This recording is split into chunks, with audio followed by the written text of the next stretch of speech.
الشيطان الرجيم بسم الله الرحمن الرحيم ياسين والقرآن الحكيم إنك لمن المرسلين على صراط مستقيم تنزيل العزيز الرحيم لتنذر قوما ما أنذر آباؤهم فهم غافلون لقد حق القول على أكثرهم فهم لا يؤمنون إن جعلنا في أعناقهم أغلالا فهي للأذقان فهم مقمحون وجعلنا من بين أيديهم سدا ومن خلفهم سدا فأغشيناهم فهم لا يبصرون وسواء عليهم أنذرتهم أم لم تنذرهم لا يؤمنون إنما تنذر من اتبع الذكر وخشي الرحمن بالغيب فبشره بمغفرة وأجر كريم إنا نحن نحيي الموتى ونكتب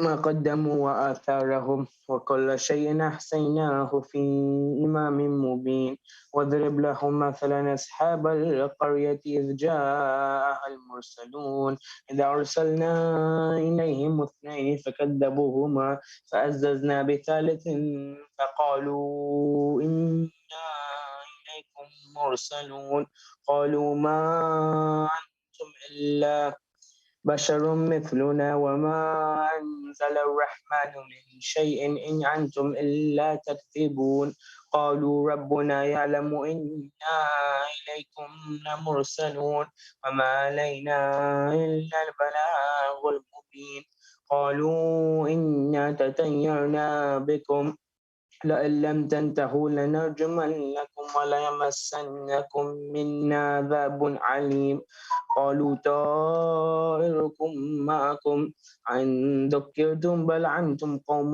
مسرفون وجاء من أقصى المدينة رجل يسعى قال يا قوم اتبعوا المرسلين اتبعوا من لا يسألكم أجرا وهم مهتدون وما لي لا أعبد الذي فترني وإليه ترجعون أتخذ من دونه آلهة يردني الرحمن بضر لا تغني عني شفاعتهم شيئا ولا ينقذون إني ذل في ضلال مبين إني آمنت بربكم فاسمعون قيل ادخل الجنة قال يا ليت قومي يعلمون بما غفر لي ربي وجعلني من المكرمين وما أنزلنا على قومه من بعده من جند من السماء وما كنا منزلين إن كانت إلا صيحة واحدة فإذا هم خامدون يا حسرة على العباد ما يأتيهم من رسول إلا كانوا به يستهزئون ألم يروا كما أهلكنا قبلهم من القرون أنهم إليهم لا يرجعون وإن كل لما جميع لدينا محضرون وآية لهم الأرض الميتة أحييناها وأخرجنا منها حبا فمنه يأكلون وجعلنا فيها جنات من نخيل وعنب وفجرنا فيها من العيون ليأكلوا من ثمره وما عملته أيديهم أفلا يشكرون سبحان الذي خلق الأزواج كلها مما تنبت الأرض ومن أنفسهم ومما لا يعلمون وآية لهم الليل نسلخ منه النهار فإذا هم مظلمون والشمس تجري لمستقر لها ذلك تقدير العزيز العليم والقمر قدرناه منازل حتى عاد كالأرجون القديم الشمس ينبغي لها أن تدرك القمر ولا الليل سابق النهار وكل في فلك يسبحون وآية لهم أن حملنا ذريتهم في الفلك المشحون وخلقنا لهم من مثله ما يركبون وإن نشأ نغرقهم فلا صريغ لهم ولهم ينقذون إلا رحمة منا ومتاعا إلى حين وإذا قيل لهم لهم اتقوا ما بين أيديكم وما خلفكم لعلكم ترحمون وما تأتيهم من آية من آيات ربهم إلا كانوا عنها معرضين وإذا قيل لهم أنفقوا مما رزقكم الله قال الذين كفروا للذين آمنوا أنطعم من لو يشاء الله أطعمه إن أنتم إلا في ضلال مبين ويقولون متى هذا الوعد إن كنتم صادقين ما ينظرون إلا صيحة واحدة تأخذهم وهم يخصمون فلا يستطيعون توصية ولا إلى أهلهم يرجعون ونفخ في الصور فإذا هم من الأجداث إلى ربهم ينسلون قالوا يا ويلنا من بعثنا من مرقدنا هذا ما وعد الرحمن وصدق المرسلون إن كانت إلا صيحة واحدة فإذا هم جميع لدينا محضرون فاليوم لا تظلم نفس شيئا ولا تجزون إلا ما كنتم تعملون إن أصحاب الجنة اليوم في شغل فاكهون هم وأزواجهم في ظلال على الأرائك متكئون لهم فيها فاكهة ولهم ما يدعون سلام قولا من رب رحيم وامتازوا اليوم أيها المجرمون ألم أحد إليكم يا بني آدم ألا تعبدوا الشيطان إنه لكم عدو مبين وأن اعبدوني هذا صراط مستقيم ولقد أضل منكم جبلا كثيرا فلم تكونوا تعقلون هذه جهنم التي كنتم توعدون اصلوها اليوم بما كنتم تكفرون اليوم نختم على أفواههم وتكلمنا أيديهم وتشهد أرجلهم بما كانوا يكسبون ولو نشاء لتمسنا على أعينهم فاستبقوا الصراط فعنا يبصرون ولو نشاء لمسخناهم على مكانتهم فما استطاعوا مضيا ولا يرجعون ومن نعمره ننكسه في الخلق أفلا يعقلون وما علمناه الشعر وما ينبغي له إن هو إلا ذكر وقرآن مبين لينذر من كان حيا ويحق القول على الكافرين أولم يروا أنا خلقنا لهم مما عملت أيدينا أنعاما فهم لها مالكون وذللناها لهم فمنها ركوبهم ومنها يأكلون ولهم فيها منافع ومشارب أفلا يشكرون واتخذوا من دون الله آلهة لعلهم ينصرون لا يستطيعون نصرهم وهم لهم جند محضرون فلا يحزنك قولهم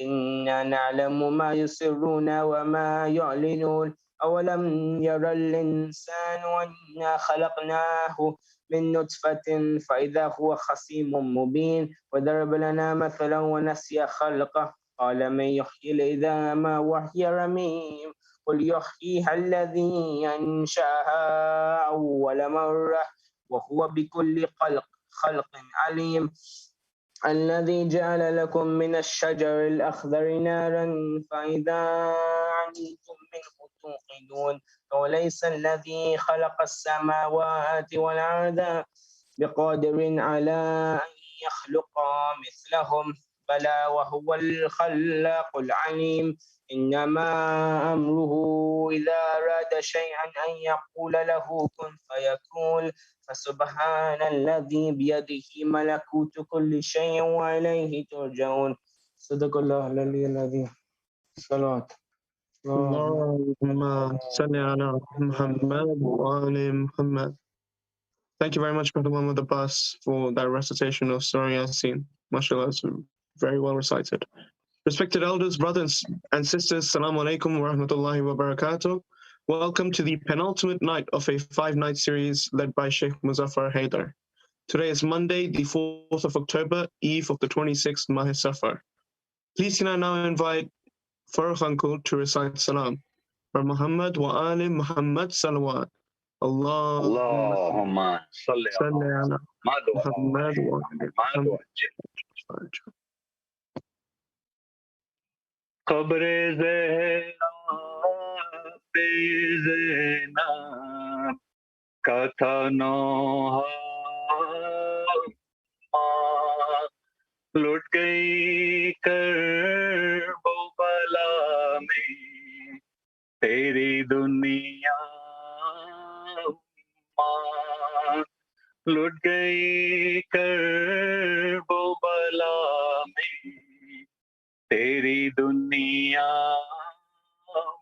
माँ शिम्र ने सिबते पैगंबर का गला काटा है कुंद कंजर से बरादर का गला काटा है इतनी बेरहमी से सरवर का गला काटा है इतनी बेरहमी से सरवर का गला काटा है गर्म रेती पतड़पता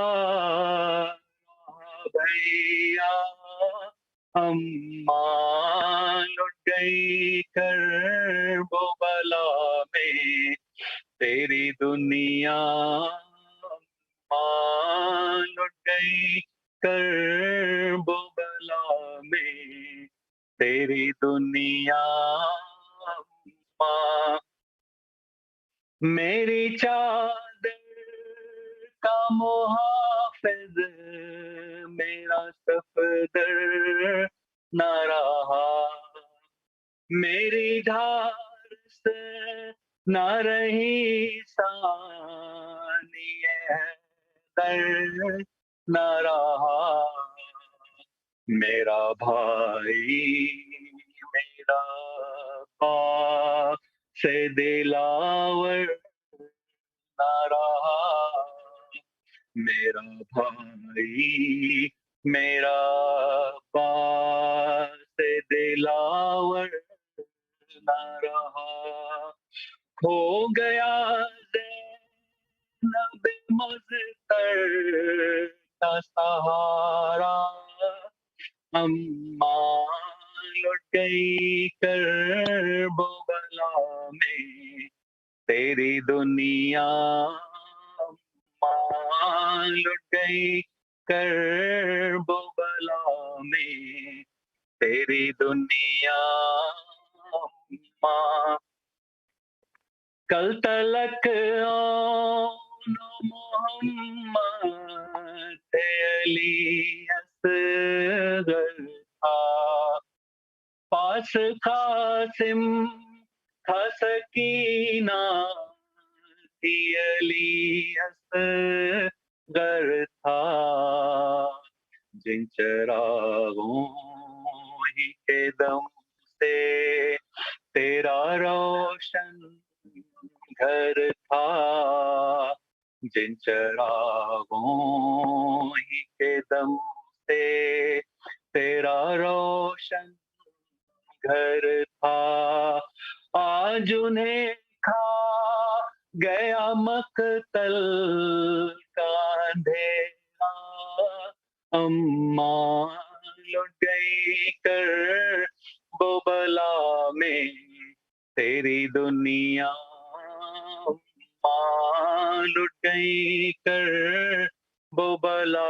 में तेरी दुनिया अम्मा गोदियां लुटती हुई जलते हुए घर देखे और नेज़ों पर शहीदों के कटे सर देखे तेरी बेटी ने कई हश्र के मंजर देखे तेरी बेटी ने कई हश्र के मंजर देखे, याद आती है तो फटता कलेजा, अम्मा लुट गई कर वो बला में तेरी दुनिया, अम्मा लुट गई कर वो बला में तेरी दुनिया, अम्मा। दाग जो दिल ने उठाए बताए किसको, नील बादू पे जो आए दिखाए किसको, अपनी बर्बादी की रोदाद सुनाए किसको, अपनी बर्बादी की रोदाद सुनाए किसको। आज दुनिया में नहीं कोई हमारा, अम्मा लुट गई कर वो बला में तेरी दुनिया, अम्मा लुट गई कर वो बला में तेरी दुनिया, अम्मा। सल्लल्लाहु अलैहि मोहम्मद व आले Mohammad. Allahumma salli ala Muhammad wa ali Muhammad wa ajil farajah. Thank you very much, Farah Uncle, for that recitation. Brothers and sisters attending online, once again, welcome to tonight's session, the fourth of a 5-part series led by Shaykh Muzaffer Hyder. As mentioned before, if you do have any questions during the program tonight, please feel free to message us privately on the Zoom chat or on YouTube, and we will try our best to have your questions answered, as we are again going to be having a question and answer session at the end of the program. Can I now request Shaykh Muzaffer to please unmute his audio to deliver tonight's lecture? And please can we welcome him with a salawat ala Muhammad wa ali Muhammad. Allahumma salli ala محمد وآل محمد وجل فرج. أعوذ بالله من الشيطان الرجيم. بسم الله الرحمن الرحيم. والضحى والليل إذا سجى ما ودعك ربك وما قلى وللآخرة خير لك من الأولى ولسوف يعطيك ربك فترضى ألم يجدك يتيما فآوى ووجدك ضالا فهدى ووجدك عائلا فأغنى فأما اليتيم فلا تقهر وأما السائل فلا تنهر وأما بنعمة ربك فحدث. صدق الله العلي العظيم. بسم الله الرحمن الرحيم. الحمد لله رب العالمين والصلاة والسلام على سيدنا ونبينا أبي القاسم المصطفى محمد وعلى آله الطيبين الطاهرين المعصومين سيما بقية الله في الأرضين. ربي اشرح لي صدري ويسر لي أمري واحلل عقدة من لساني يفقه قولي. Brothers and sisters, respected elders, assalamu alaikum wa rahmatullahi wa barakatuh. I'd like to start by thanking Allah subhanahu wa ta'ala for this golden opportunity and thanking the honorable organizers of this event. Ghusl is one of the most important commands that we have in the ahkam. And there are many, aside from ghusl janaba and the ghusls that we know, there are many mustahab ghusls. One such mustahab ghusl is ghusl istighfar. Now, all of these ghusls are performed in precisely the same way. You wash your head and neck, You wash the right side of the body, then you wash the left side of the body. The only difference will be your niyyah. So you're going to make a niyyah for ghusl istighfar and then perform the ghusl. Before we start today's discussion, inshallah, I'd like to ask everybody to recite Surah Fatiha for all of the marhumeen. Bismillah.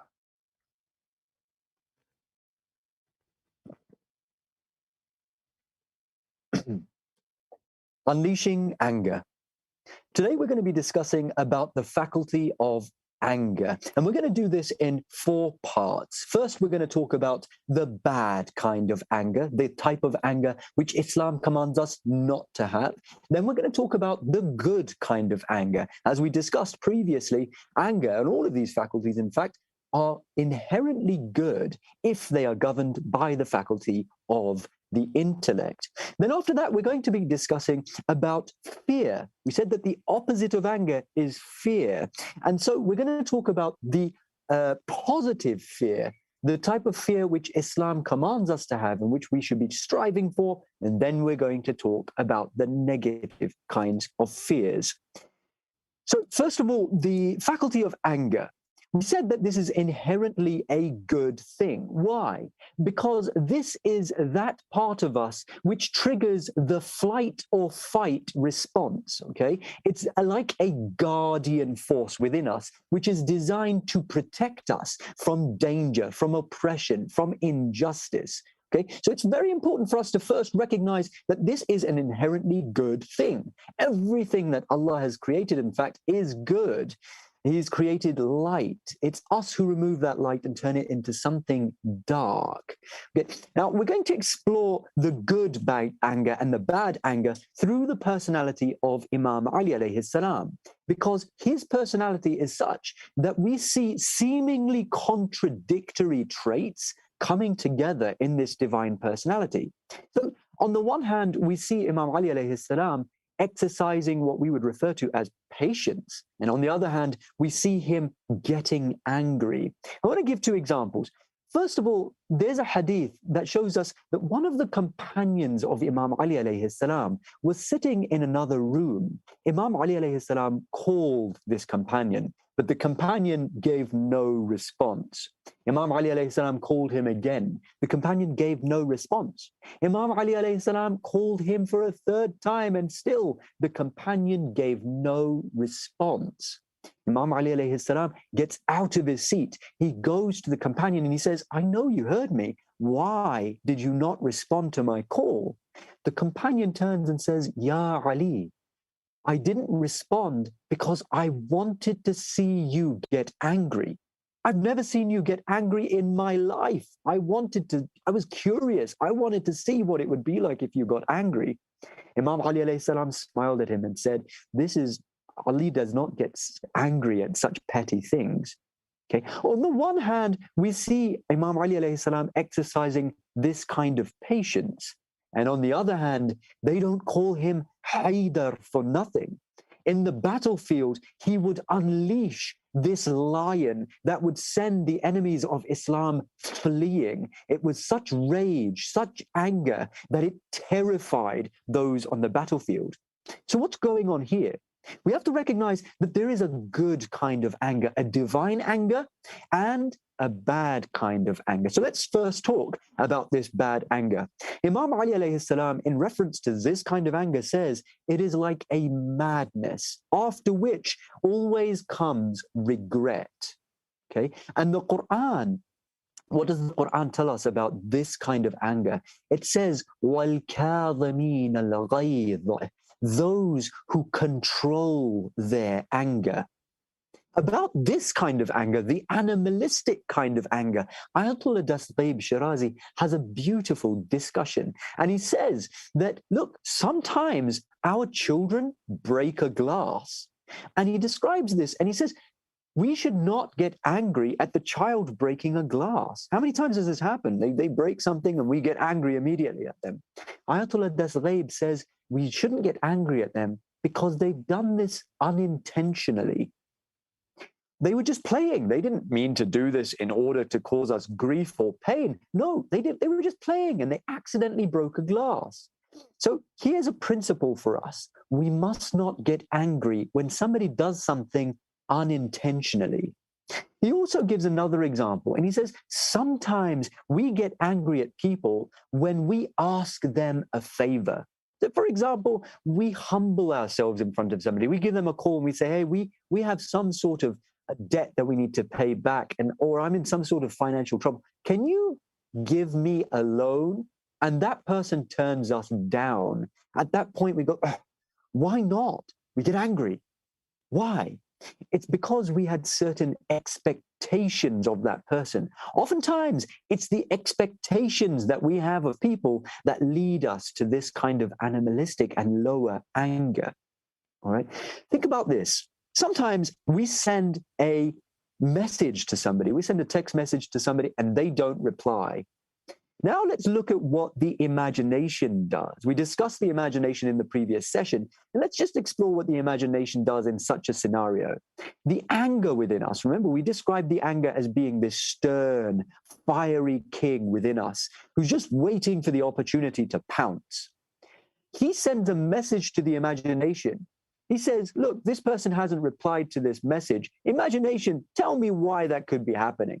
And so imagination paints all kinds of images in our heads. Maybe they don't like you. Maybe they hate you. Maybe they want to cause you grief and pain. And then we have images in our heads of that person sitting with their phone saying, they messaged me, but I'm not going to reply because I want to disrespect them. And all these kinds of images come into our minds.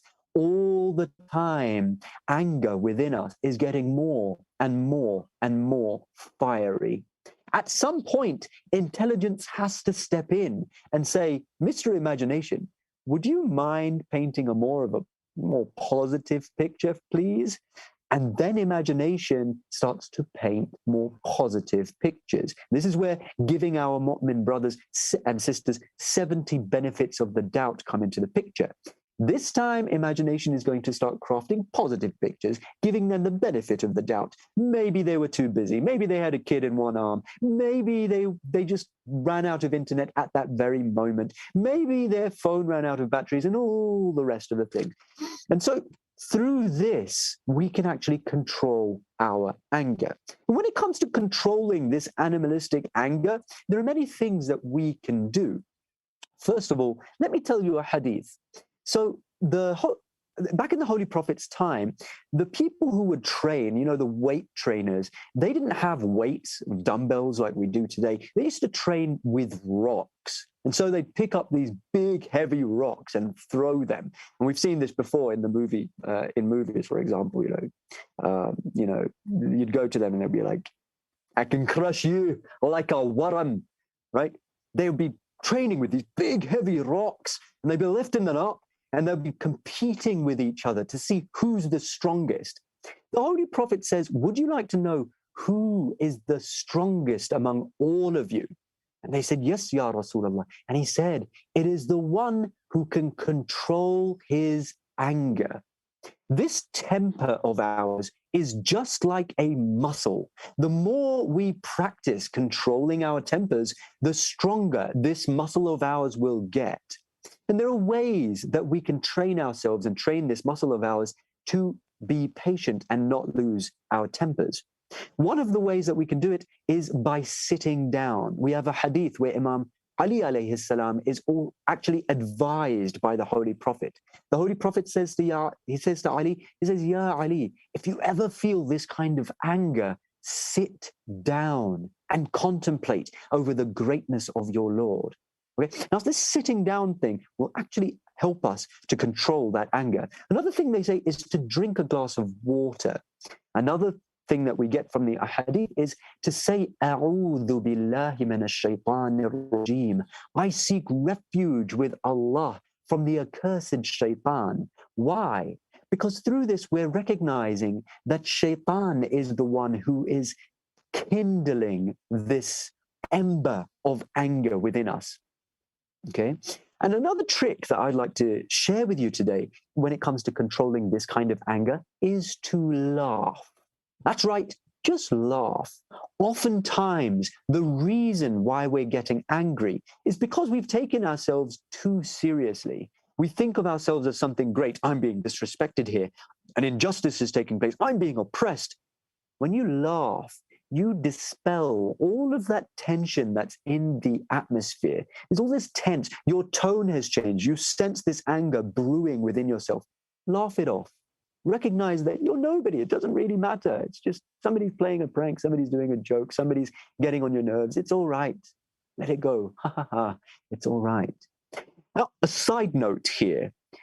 The person who's getting angry should laugh, not that person who is causing the anger. But one of the worst and most awkward situations we can find ourselves in is when a teacher or a parent is angry with us. They're furious. They're yelling at us. And we feel the bubbling urge within us to burst out laughing. It's one of the most awkward feelings in the world, because you know if you laugh, that person who is scolding you is going to explode. So a side note, if you see somebody is getting angry, understand that this person is struggling with something. We shouldn't laugh and make it even harder for them, because when you laugh, you're actually confirming their imagination. And what is their imagination telling them? It's telling them that you're not taking them seriously. It's telling them that you are mocking them. When you laugh, you're confirming that idea for them. So very important not to do that. Now, let's come to the good kind of anger. Because as we said, the faculty of anger is an inherently good thing when it is governed by the intellect. Right? And this is where the good anger comes into it. Musa Alaihissalam goes to Allah and he asks Allah, he says, "Oh Allah, tell me about those special people who will be shaded by your throne on the day where nobody will find any shade. Tell me who those special people are." Allah says, "Ya Musa, those people are they who get angry when that which I have prohibited is being acted upon," right? They get angry, in other words, at sins. In what manner do they get angry? The hadith says they get so angry, it is like the anger of a wounded leopard. A wounded leopard. Leopards are really aggressive and scary animals, by the way. They're almost more scary than tigers. Tigers are bigger. But if you ever see a leopard attacking somebody, or if somebody shoots a leopard with a tranquilizer dart, that leopard's anger is so terrifying that you should run. You should really, really run. Right?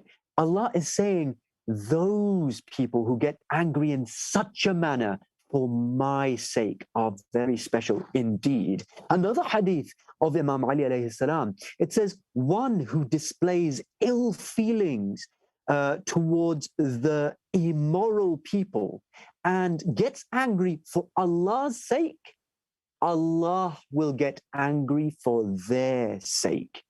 Okay, so it's a very honorable thing to get angry for the sake of Allah. And in a nutshell, it means to get angry at oppressors and open sinners.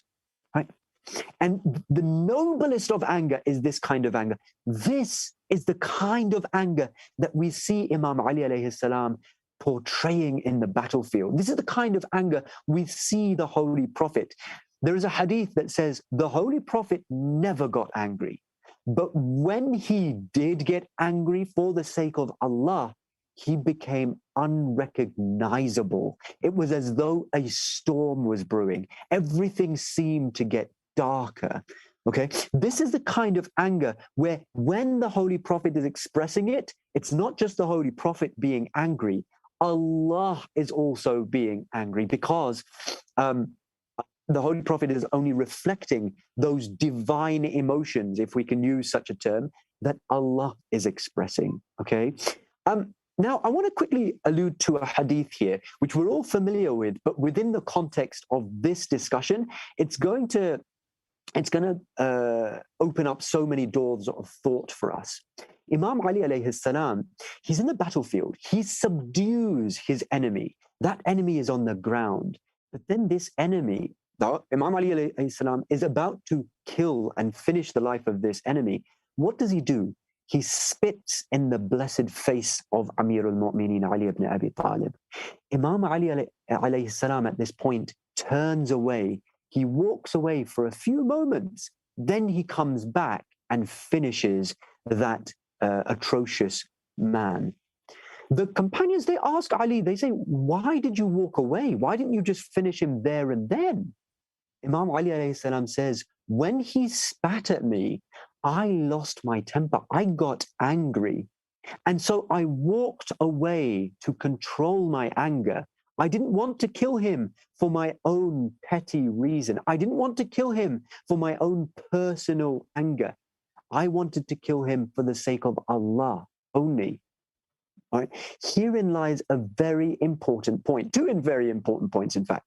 The first is we have to recognize that the A'imma had anger. It's not that they didn't have anger, they were completely free of it. No, the point is they didn't act on it except for the sake of Allah. Okay? And so when we recognize that we have anger in us, we should not feel ashamed of it. It is a natural thing. It is a faculty that we are inbuilt with. It is like an instinct, okay? And again, it is there to defend you, dear brothers and sisters. It is not your enemy. It's there to protect you, right? It is like an instinctive thing. Like when you blink your eyes, you're not intellectually thinking every time, I'm going to consciously blink. No, you're just blinking. You're not consciously telling yourself to breathe. No, you are just breathing. Similarly, the faculty of anger, any time that something comes which poses a threat, you will either get angry or afraid. Sometimes somebody's playing a prank on you, right? And you'll suddenly flinch. Don't be embarrassed about it. That's normal. That's healthy. You're supposed to react like that. What matters is whether you choose to act on it after you've recognized that, yes, I'm getting angry or I'm getting scared, whether you choose to act on it for the sake of Allah or not, okay? Now, the Quran has a very important principle, and I want to highlight that principle now. It says, وَقَاتِلُوا فِي سَبِيلِ وَقَاتِلُوا فِي سَبِيلِ اللَّهِ الَّذِينَ يُقَاتِلُونَكُمْ. It says, fight those in the way of Allah who fight against you. Okay, so very important point. Islam is telling us when somebody attacks you, when somebody fights you, fight back, right? Defend yourself. In another place, and in fact, numerous places, it says that if you are attacked, attack back the like of that which you have been attacked with. Right? Very vital point. And this is vital for your self-development. Right? There are many people who think that Islam is commanding us to never retaliate, never fight back. If somebody insults me, I should never insult them back. That's not necessarily the case. And I want to tell you a story here. I hope you don't mind me sharing a personal story from my life, but I do feel like it helped me, and I hope that it will help particularly the youths out there. When I was back in secondary school, I always used to wear a hat. One day, there was a really nasty kid. I mean, one of those nasty bully type kids. He stole my hat and he started to run away with it. I can't take that. You can't take a man's hat, a boy's hat, and just get away with it. So I chased him and I tackled him to the ground and I snatched back my hat. That's my property, right? At that point, he got up and his face was red. He looked like he was ready to hit me. And so I immediately grabbed his hand and I said, "You're all right, mate. Get up. It's all right. Don't worry about it." And I put my hat back on. Okay, what happened? Two things happened. Number one, he felt embarrassed at his own anger and he befriended me. And the second thing that happened is there was a level of respect that this guy showed me thereafter, right? And this highlighted for me personally that we need to give back. We need to respond when somebody attacks us, right? Imam Ali Alaihissalam, in a very beautiful hadith, he says, if Allah allows you to subdue your enemy, then forgive that enemy out of thankfulness to Allah for having been able to subdue him in the first place. Right? So very important trait that we need to develop as we go on, because this is just a small example in school, but this, if we don't learn to develop it, it's going to affect us later on in life, in the work environment, in the street, wherever we are, in majlises, in social gatherings. We'll notice that sometimes people will joke with us. They will insult us sometimes. We need to learn to fight back, right? If somebody insults you, don't just take it. Don't just absorb it and think, no, I'm going to be intellectual. I'm going to be patient about this. Islam isn't telling you to do that. Islam is telling you to respond. If somebody calls you a big-eared nincompoopus platypus, let's say even if they tell you in a jokey manner, all right, joke back with them then. Say, okay, if I'm that, then you're a double-rolled jelly belly, pot-bellied gimp. Funny, isn't it? All right, joke back with them. Sometimes somebody will say something which is entirely inappropriate. And what do? We just sink it in, and then it just festers in our mind. And then we think about it even when we're asleep, and it goes around and round in our minds. Respond right there and then. Tell them, this thing that you just said, it offended me. I don't like it. Right? It can be something as simple as that. You don't need to make a witty remark back, but it's very important for us to respond. And again, this is from Quranic principles. Nuh alayhi salam, the great prophet Nuh, when he's building the ark, we see that the enemies, the kuffar, the disbelievers, they came and started to insult him and make fun out of him. What does the Quran say? It says, Nuh said to them, in tasqaru, if you make fun out of us, if you laugh at us, then surely we laugh back at you. You're laughing at us? Well, we're laughing back at you. Okay? So Islam is constantly telling us to do this. Why? Because if you don't, one of two things is going to happen, right?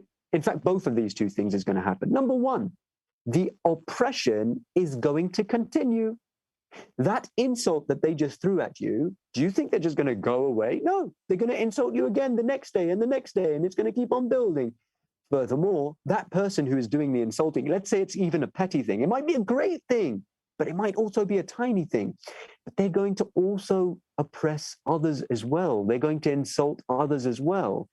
Furthermore, they're going to damage themselves, because ultimately, if people are going to go around making inappropriate remarks or insulting or even, punching, sometimes somebody will come and punch you in the arm. How are you doing? And it really hurts and it's irritating. Punch them back right then and there, right? Because if you don't, they will continue doing it. They won't even realize that they're making a mistake, right? So that's the first thing. If you don't respond, then the oppression will continue. And the second reason is, if you don't respond, you will implode. You might think that you're being really noble. I'm going to take it all. I'm going to be patient. It's okay if they insult me. I'm not going to do anything back. Well, guess what? The faculty of anger wants to be expressed. And if you don't express it in the right places, trust me, you're going to end up expressing it in the wrong places. Your boss is giving you grief at work. They keep on saying insult after insult, being unjust with you, piling on the work when you don't actually have to do it. What happens? You don't say anything back. You go home, you take it out on your wife and your children. You just explode. Right? You either explode or you implode. Or if somebody's giving you grief in another place, you hold it in, you think you're being noble, you go and you explode somewhere else. Look, the faculty of anger needs to be expressed reasonably, rationally, and in the right places. Now, I want to give you the best of examples, and this is an example from Imam Baqir alayhi salam.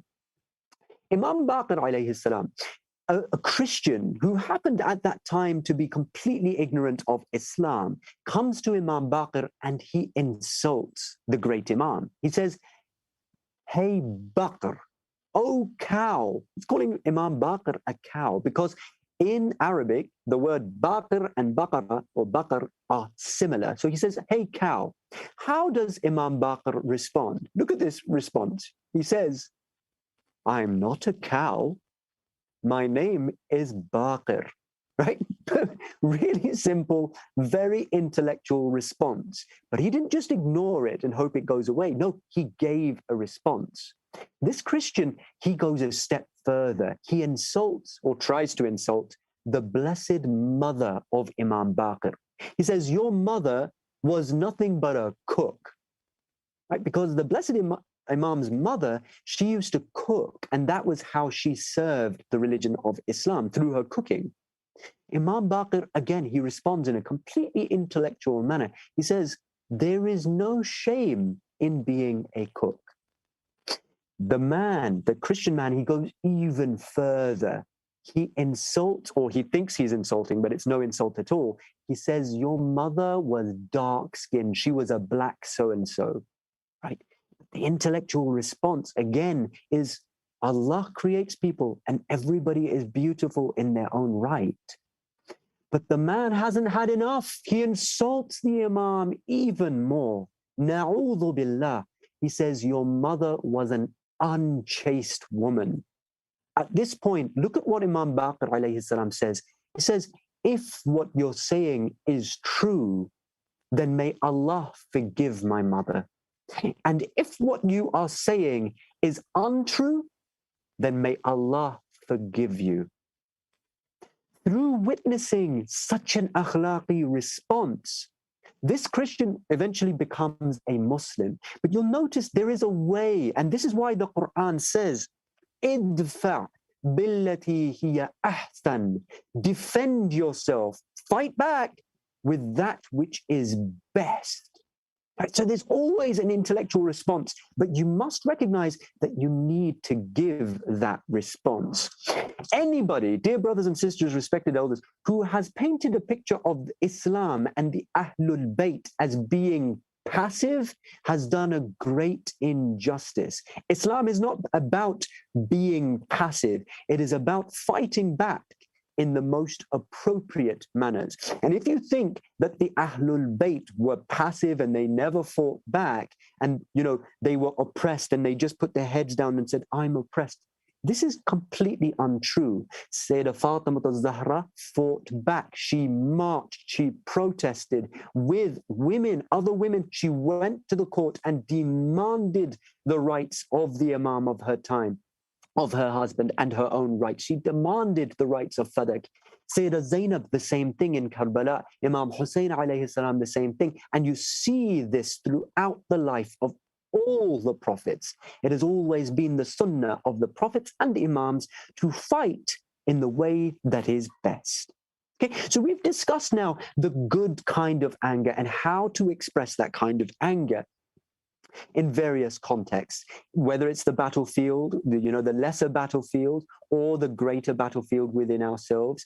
Another point to bear in mind here is that, look, Islam teaches us to treat common people a certain way, like that Christian who came to Imam Baqir, and then it teaches us to treat the elites of society and the a'immat al-kufr, the leaders of kufr and disbelief, the tyrannical leaders, in a different way.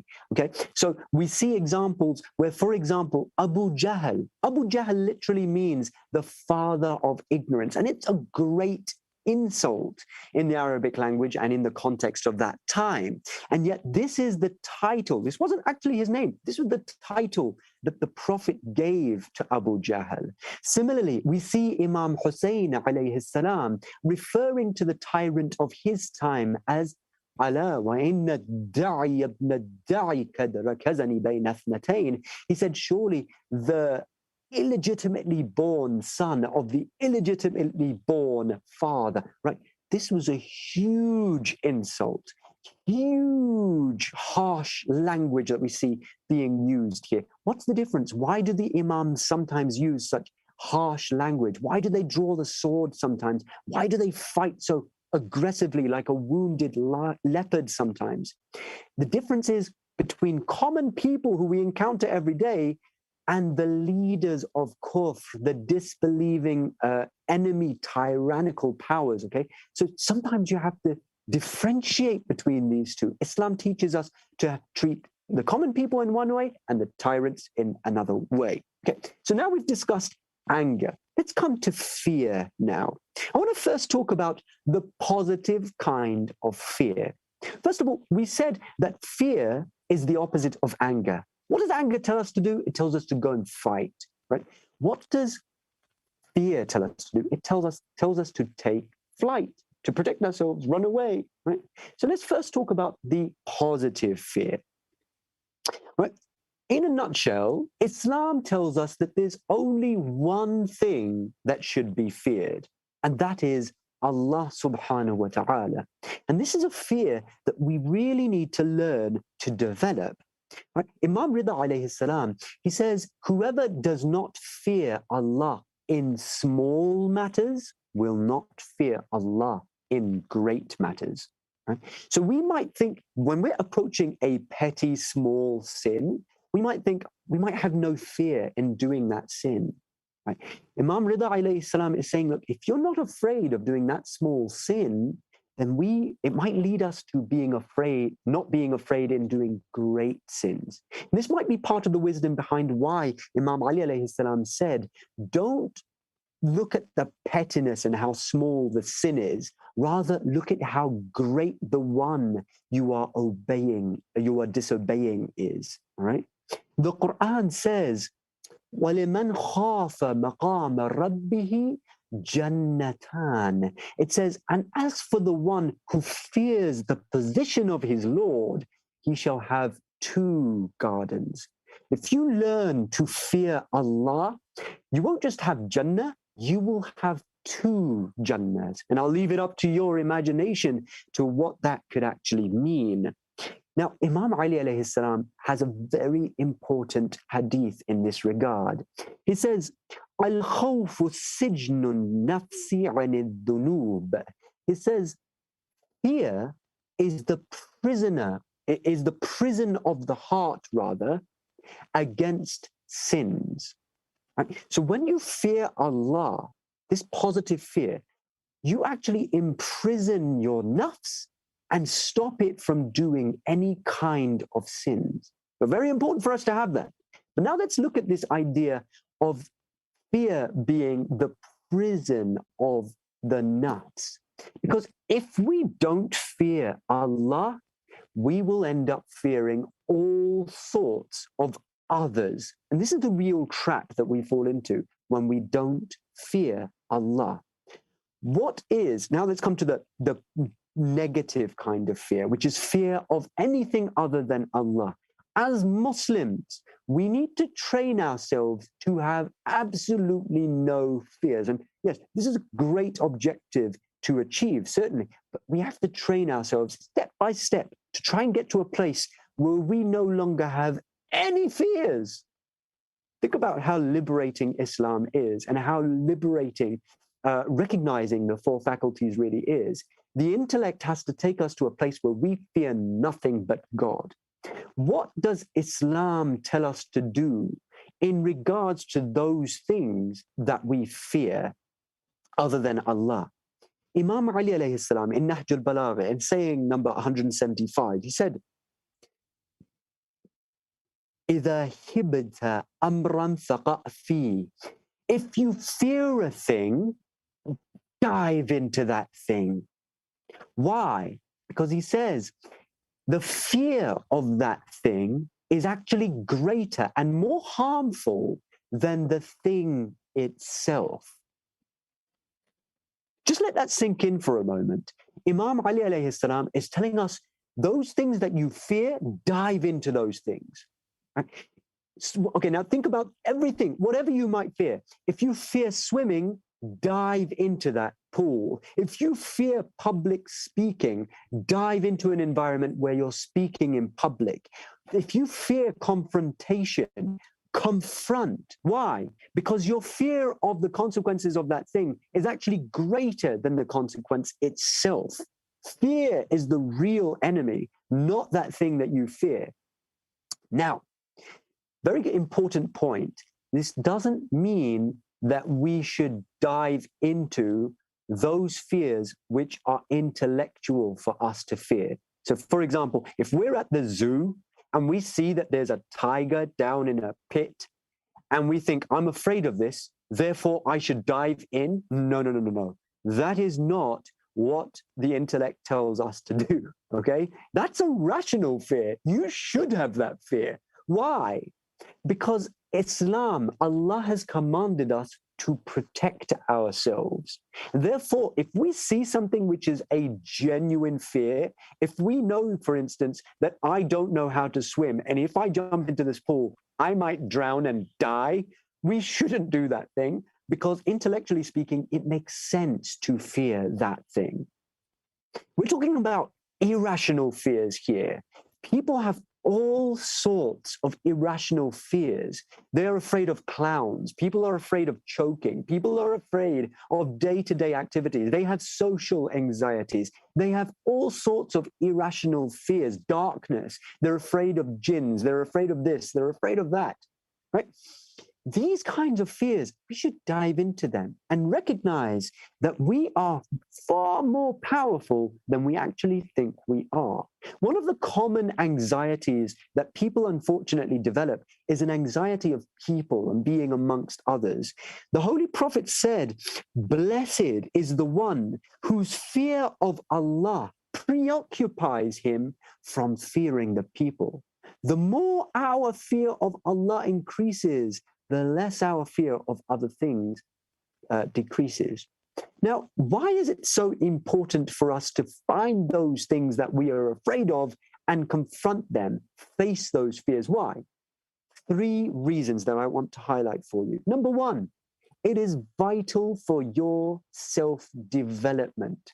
Your development as a Muslim is dependent upon you finding those things that you are afraid of and climbing onto those steps. Every time that you confront one fear, you will find that there's another fear that you also have, and you'll confront that one, and you'll confront that one, until you climb up this ladder and you realize you're suddenly not afraid of anything anymore, except, inshallah, Allah subhanahu wa ta'ala. It's vital for your development. Number 2, we don't realize just how much these fears are controlling our lives.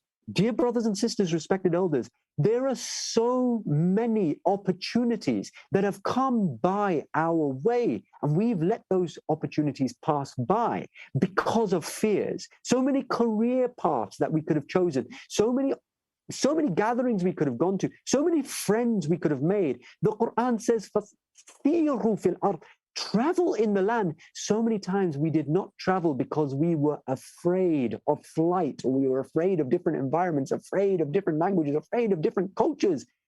It's controlling our lives. When we get rid of those fears, we realize that, oh my God, Allah has created such a vast world around us, and we have so many opportunities. There's so many things I can see, so many things I can do, so many things I can be.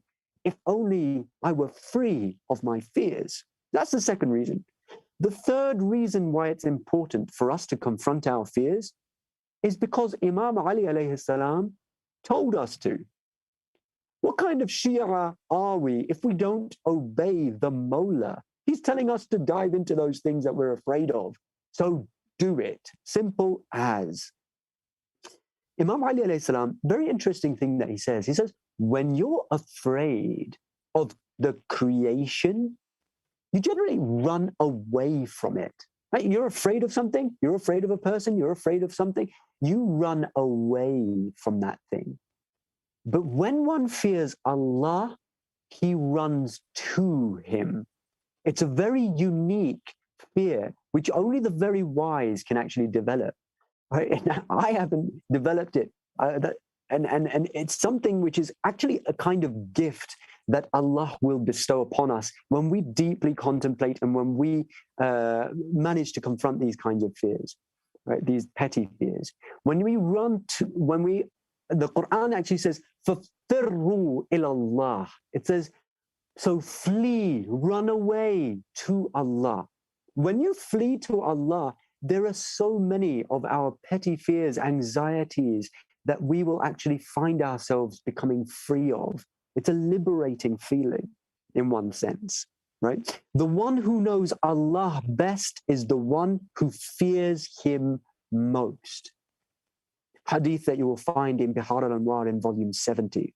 Now, why is fear so important? Now we're coming back to this idea of fearing Allah. And I'd like to end on this point, actually, that fear of Allah can not only help you to discover yourself and your own potential, it can help you to discover Allah subhanahu wa ta'ala. Okay. Now I want to tell you a really funny story. It's a hadith. There's a man who comes to Imam Baqir Alaihissalam, Imam Sadiq Alaihissalam. He comes to the Imam and he says, I want to learn Ismul A'zam, the great name. As you know, they generally say that there are 99 names of Allah, but there's also an Ismul A'zam, the great name, and it's a secret name. And they say, if you know what that name is, all the locked doors of the world will become unlocked to you. You will understand life, the universe, and everything. Everything will suddenly make sense. The dunya will be at your feet, right? So he wanted to learn this Ismul A'zam. He goes to the Imam and he says, teach me this name. The Imam turns to him and he says, it's Allah. The man says, Allah, I already know that name. All the kids even know that name. No, that can't be Ismul A'zam. Tell me what the great name is. Imam again says, it's Allah. The man insists, no, tell me what the secret is. I want to know what the secret is. Imam says, the secret is Allah. The man says, no, I'm not leaving until you tell me what that Ismul A'zam is. So the Imam says to him, are you sure you want to know? The man says, of course, I want to know. Imam tells his companions to take this man and throw him into the river. The man gets thrown into the river. He starts screaming out of fear. He says, I can't swim. I'm going to die. He calls out to the Imam, Ya Imam, help me. I'm going to die. I'm going to drown. The Imam does not respond. The man, out of desperation, he turns to the companions, help me, I'm going to drown. Imam tells his companions, don't help him. The man reaches a state of complete despair. He thinks he's going to die. He calls out at that moment and he says, Allah, help me. At that point, the Imam says, take him out of the water. The man comes out, he's standing before Imam, he's drenched. And the Imam says, now do you understand? That Allah that you just called out to in that state of absolute fear is Ismul A'zam.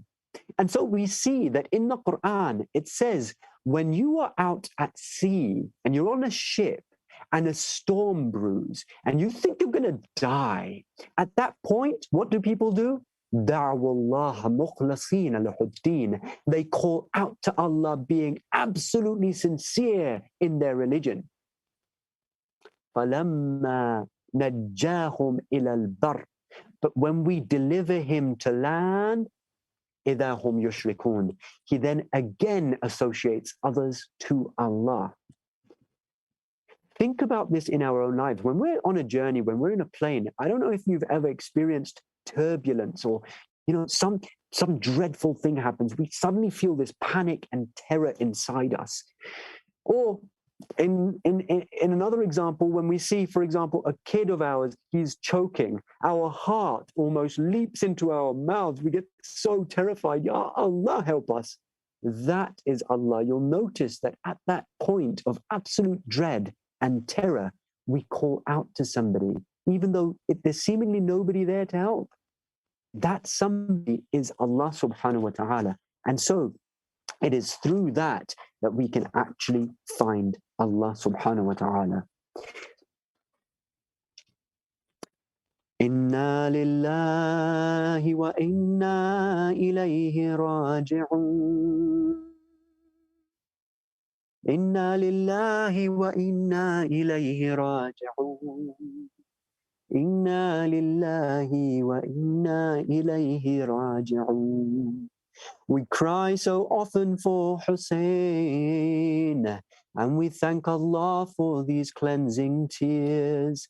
But perhaps Hussein is crying for us. The Ahlul Bayt are crying for us and our condition.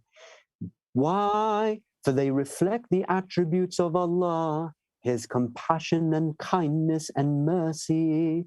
We cry for Hussein, but perhaps he is crying for us, crying for our inability to see the clear and obvious truth, crying for our condition where we are blinded from Allah, even though He is so crystal clear.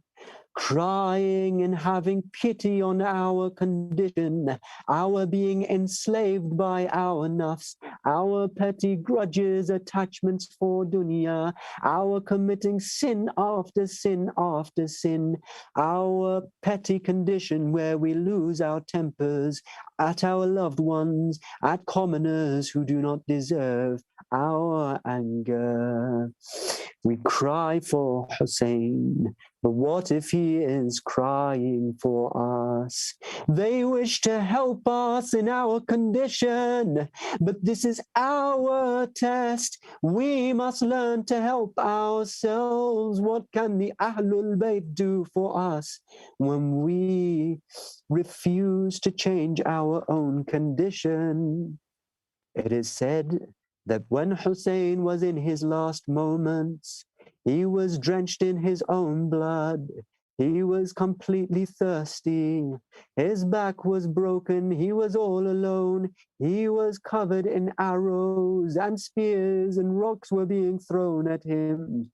They say that in those last moments, he continues to speak. And whoever comes to finish the life of Hussein, they see a light coming from Hussein. They hear the words of Hussein and they turn away, unable to finish the life of Hussein. One man comes to Hussein with his sword drawn, ready to kill the Imam. Hussein turns to him and says, "You look like Hazrat Bilal, the noble companion of the Prophet." This enemy becomes so ashamed, he turns away. I can't do it. He tells them constantly, "I am the son of Fatima." He reminds them of his own thirst. "Will you not give a drop of water?" Why is Hussein saying all of these things? Was the Imam afraid of death? Was he trying to prolong the inevitable? No, certainly not. In fact, he was speaking to save those enemies from that terrible crime of slaying the Imam of the time, to save them from the evil consequences of that murder. Even then, Hussein was giving them a chance to show an ounce of mercy so that Allah might show mercy upon them. Now, these were people who were his enemies. These were people who had drawn the sword against the Imam. These were Kufans who had betrayed the Imam. These were ruthless men who had cut off the water supply and watched the children suffering in the intense heat. These were men who were despicable tyrants who had cut down every one of the blessed companions. Those who had cut the arms of Abbas, trying to bring him water. Those who had shot an arrow into the throat of a suckling baby. Those who threw stones and arrows at Hussein. Those who surrounded him while preparing to attack his women in the tents. These were the ones who Hussein was showing mercy. And I like to ask this question: if this is the level of mercy the Ahlul Bayt have for such despicable tyrants, then just imagine the level of mercy they have for us who love the Ahlul Bayt. Imagine the level of mercy that they love for for us. Imagine the level of mercy that they have for those who shed tears for Abu Abdullah al-Hussein. And imagine just how much Imam al-Mahdi, Ajjalallahu ta'ala farajuh sharif, is waiting for you and I to reform ourselves. I know I've run out of time, dear brothers and sisters, respected elders, but there's just one beautiful hadith as a token, as a barakah, that I'd like to remind everybody of. This is a very beautiful hadith, and it says that Allah informs Dawood, and he says, Ya Dawood, لو يعلم المدبرون عني. If only those who were running away from me knew, كيف انتظاري لهم, how much I am waiting for them.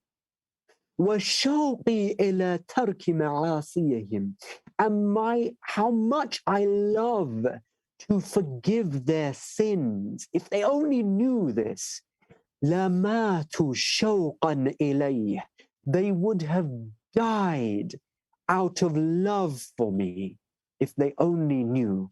I'd like to ask everybody to raise our hands in dua very quickly, inshallah. Oh Allah, help us to put aside the petty anger that we have in our souls. Help us to recognize that divine anger and to show that anger when you desire it. Oh Allah, help us in controlling the animalistic anger and nuts that we have inside us. Oh Allah, help us not to fear anything anymore except for Thee. Ya Allah, hasten the reappearance of Imam al-Hujjat al-Qa'im al-Mahdi. Ajjalallahu ta'ala farajuh al-Sharif. Saya'alamu alladhina zalamu ayya munqalibin yanqalibun. Wa salawat ala Muhammad wa ali Muhammad.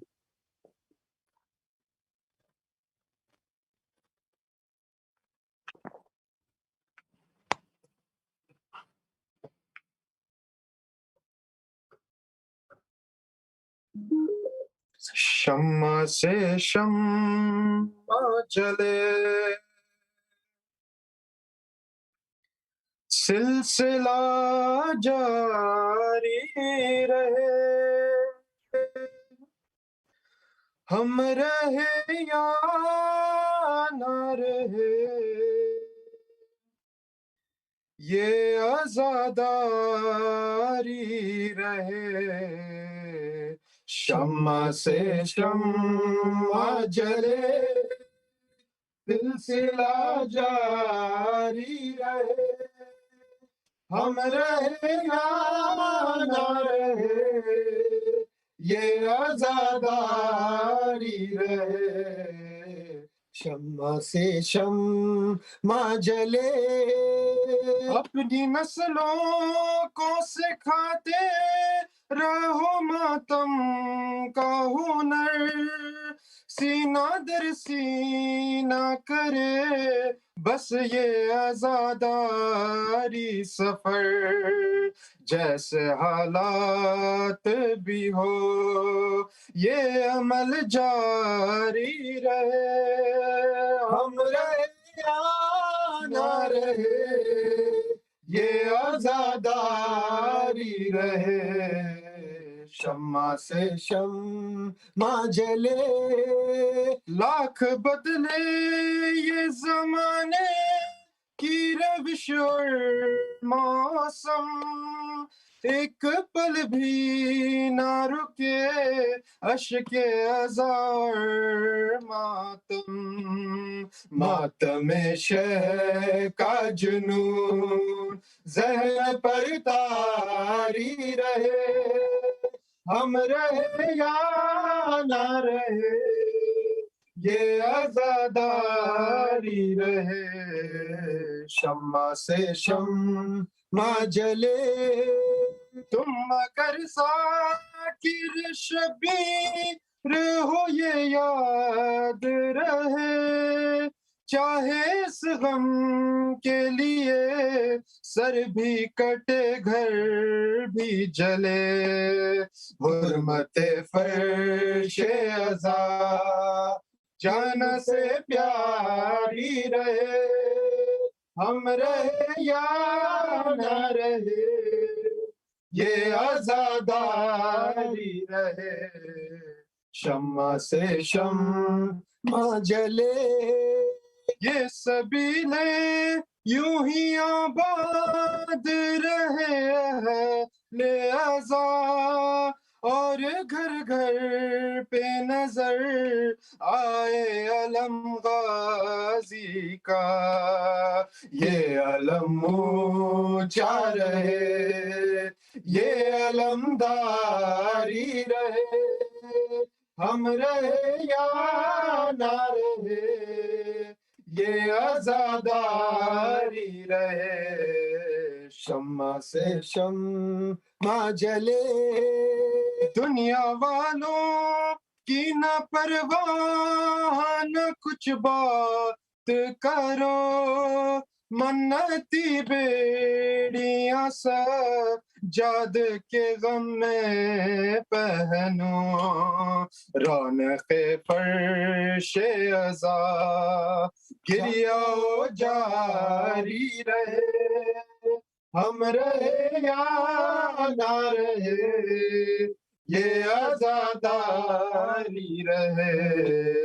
शम्मा से शम्मा जले, माँ बहनों को है पैगाम मेरा सिर्फ यही, अपने बच्चों को जुलूसों से नहीं रोको कभी, ये शहादत है शरफ, ये शरफ जारी रहे, हम रहे या ना रहे, ये आजादारी रहे। शम्मा से शम्मा जले, अपने घर में भी आज़ा ना सजाना है मुझे, अपने बच्चों को आज़ादार बनाना है मुझे, ताकि इस नस्ल में भी ताज़ियाँ दारी रहे, हम रहे या ना रहे, ये आजादारी रहे। शम्मा से शम्मा जले, सिलसिला जारी रहे, हम रहे या ना रहे, ये आजादारी रहे। शम्मा से शम्मा जले, हुसैन हुसैन हुसैन हुसैन।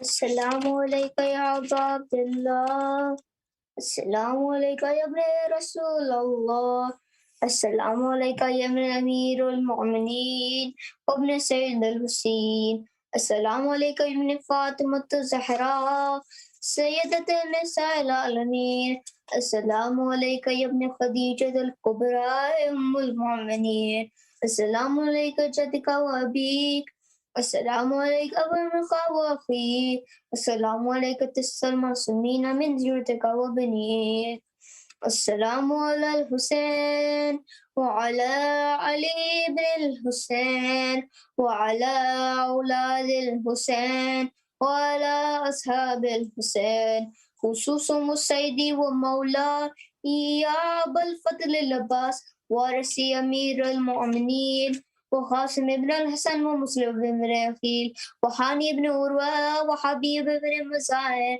व खुरशीद और रियाए, अस्सलामु अलैका सादती मवाली जमी व रहमतुल्लाहि व बरकातुहू, अस्सलामु अलैका अइम्मतुल मुस्लिमीन अली इब्न हुसैन व मोहम्मद इब्न अली व जाफर इब्न मोहम्मद व मूसा इब्न जाफर व अली इब्न मूसा व मोहम्मद इब्न Ali ولي بن محمد وحسن بن علي والحجة القائم والمنتظر المهدي يا مولانا يا صاحب العصر والزمان الأمان الأمان الأمان من فتنة الزمان وشر الشيطان السلام عليك يا خليفة الرحمن السلام عليك يا شريك القرآن السلام عليك يا مجر الإمام إمامنا وإمام سوجان أجر الله تعالى فرجاه وسهل الله تعالى مخرجه وزهورك وجعلنا من أنصارك وجعلنا من الأنوانك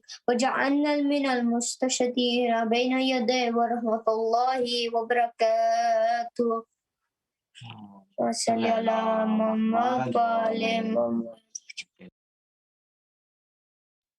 Allahumma salli ala Muhammad wa ali Muhammad wa ajil farajahum.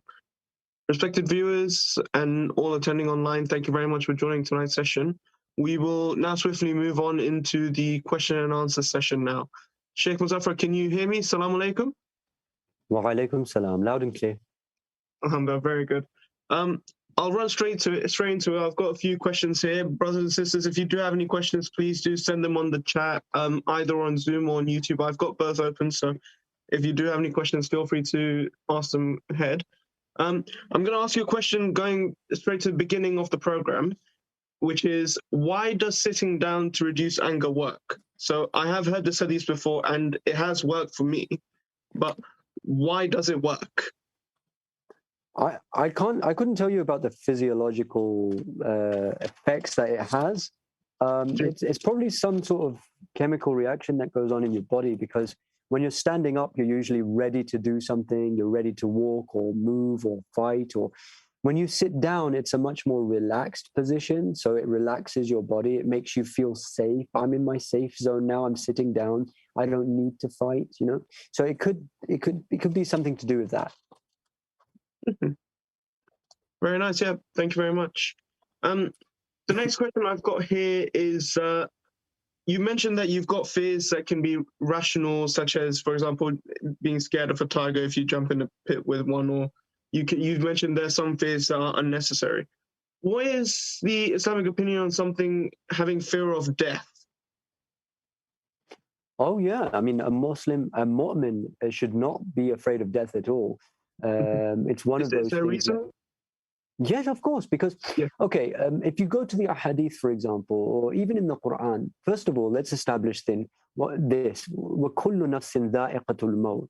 Every soul will taste of death.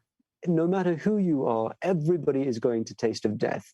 Even the angels are going to taste of death. Even Israfil, who is going to blow the horn on the day of judgment, which is going to kill everybody, every known existence in the creation, he's going to die himself. Okay, so everybody's going to die.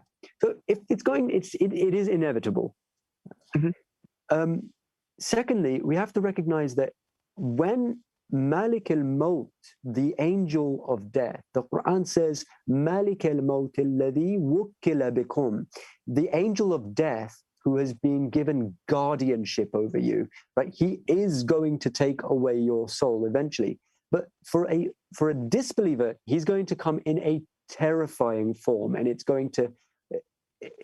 There's a hadith from Ibrahim Alaihissalam. Prophet Ibrahim, he asked the angel of death, Malik al-Maut, he said, I wish to see that form which you take when you appear to a disbeliever.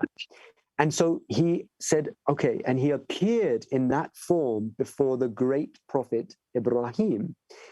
And it was so terrifying, and it was described as completely like pitch black and covered in such black flames. And it was so terrifying that the great prophet actually went unconscious. When he gained consciousness, he said, this image was so terrifying that even this is enough of a punishment for the disbelievers, okay? That's how he appears for disbelievers. But for believers, how does he appear? He comes as a friend, a very good friend who you've known for a long, long time. He says, Assalamu alaikum. He gives you so much respect, okay? So that's one thing that we have to recognize. As mu'mineen, death is not something horrible. It's actually going to take us to our ultimate purpose. Imam Ali Alaihissalam said, you were created for eternity. Don't sell yourself for something less. Right? We were never created for this world. This dunya doesn't belong to us. It's just a place where we're being churned and filtered. Right? When we die, we're going to get Jannah. Right? A lot of believers, we can't, and again, although that is a good moment for us, death is a beautiful moment. وَلَا تَحْسَبَنَّ الَّذِينَ قُتِلُوا فِي سَبِيلِ اللَّهِ أَمْوَاتًا. The Quran says, do not suppose those who are killed in the way of Allah as dead, right? Because that's actually a real life beginning for a true mu'min, and especially for those who are slain in the way of Allah. That's your true life beginning. I can't wait. That's brilliant, right? But having said that, because the follow-up question will always be, okay, if death is a good thing, maybe I should pray for death. At the same time, we should not pray for death. And to pray for death is not an honorable thing to do in the religion of Islam. In fact, we should pray for a long life. Why? Because our life is an opportunity to make our hereafter better and better and better. Okay, Imam Ali alayhi salam, just very quickly, I want to throw this in as well. Imam Ali alayhi salam, he was asked, Ya Ali, do you prefer to worship Allah in the hereafter, in heaven, or do you prefer to worship Allah in the dunya? So he said, I prefer to worship Allah right here, right now, in this lowly dunya. They said, Ya Ali, why? He said, because in this world, my Lord is pleased with me, whereas in the next world, I am pleased with my Lord. Subhanallah.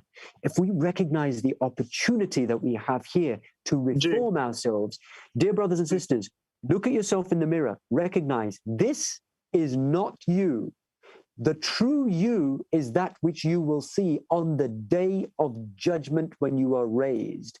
That is going to be truly who you are.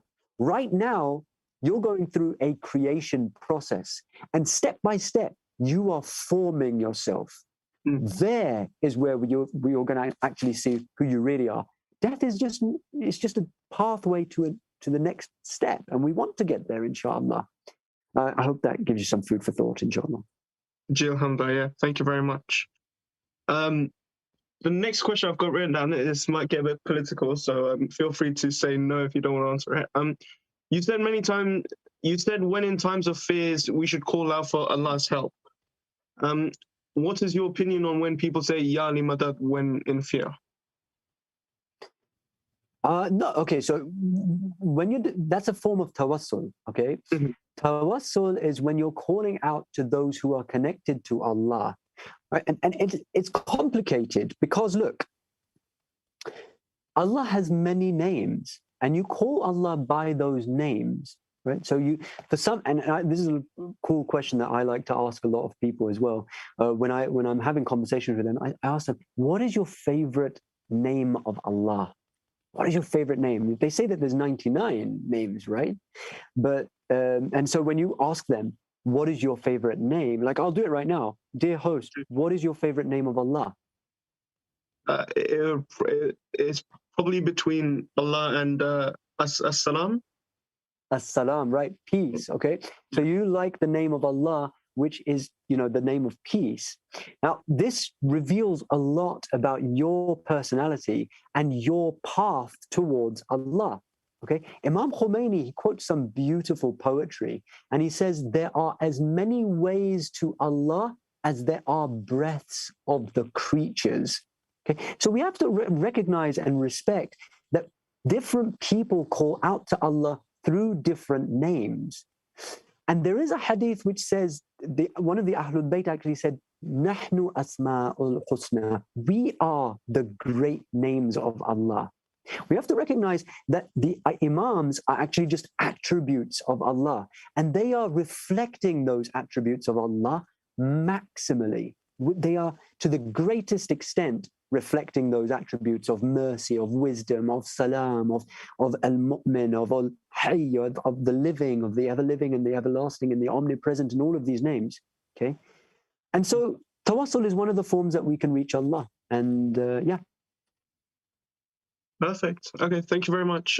We don't seem to have any more questions on either the YouTube or the Zoom chat either. So I think now would be a good time to conclude tonight's session, inshallah. No problem, inshallah. Can I just, yeah. So next session, inshallah, we're going to be talking about desire. It's the final, ultimate session. And yeah. It's going to be the conclusion. Thank you very much once again for a wonderful lecture tonight, Shaykh. I personally also really enjoyed it as well. Thank you. God bless you. Respected viewers watching online, thank you very much for joining tonight's session. Inshallah, we will have the final ultimate session tomorrow, which will be on desire, again led by Shaykh Muzaffer, which will begin at 7 p.m. UK time, inshallah. And I look forward to seeing all of you there as well. Thank you very much for joining, and wassalamu alaikum wa rahmatullahi wa barakatuh.